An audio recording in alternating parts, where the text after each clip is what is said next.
हमारे अपने YouTube channel पे आप लोग का स्वागत करती हूँ। छोटे को नमस्ते और बड़े को प्रणाम करती हूँ। देखो ये हमारी बड़ी मम्मी है। हमारी बड़ी मम्मी एक माता रानी का बहुत सुंदर प्यारा सा भजन गाने जा रहे हैं। आप लोग देखिए, आनंद लीजिए, ज़्यादा से ज़्यादा शेयर कीजिए। प्लीज़ गाना मत स्किप करना। देखो ये उम्र हमारी बड़ी मम्मी कितना अच्छा गाना गाती है। प्लीज़ आप लोग सुनिए और आनंद लीजिए। बहुत प्यारा है माता रानी का भजन।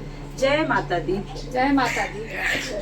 मैया तोहार चढ़ते मैया डरे लागे, ऊंची नीची सीढ़िया तोहार चढ़ते मैया डरे लागे, लागे मैया डरे लागे, डरे लागे मैया भय लागे, टेढ़ी मेढ़ी सीढ़िया तोहार चढ़ते मैया डरे लागे, सीढ़ी मेरी सीढ़िया तोहार चढ़ते मैया डर लागे। मैया जी के बालों में गजरा सोहे, मैया सोहे मैया गजला सोहे, फूलवा लगल बाजार चढ़ते मैया निकलागे, फूलवा लगल बाजार देखते मैया निकलागे,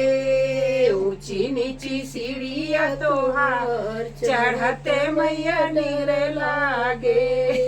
मैया चुनरी सोहे, गुटवा लगल बाजार देखते मैया निकलागे, गुटवा लगल बाजार देखते मैया निकलागे, ऊंची नीची सीढ़िया तोहार चढ़ते मैया डर लागे, मैया डर लागे, डर लागे मैया भय लागे, टेढ़ी मेढ़ी सीढ़िया तोहार चढ़ते मैया डर लागे। मैया जी के हाथों में चूड़िया सोहे, मैया सोहे मैया कंगना सोहे, चूड़िया सोहे मैया कंगना सोहे, रउआ जरल बाजार देखत मैया निकलागे,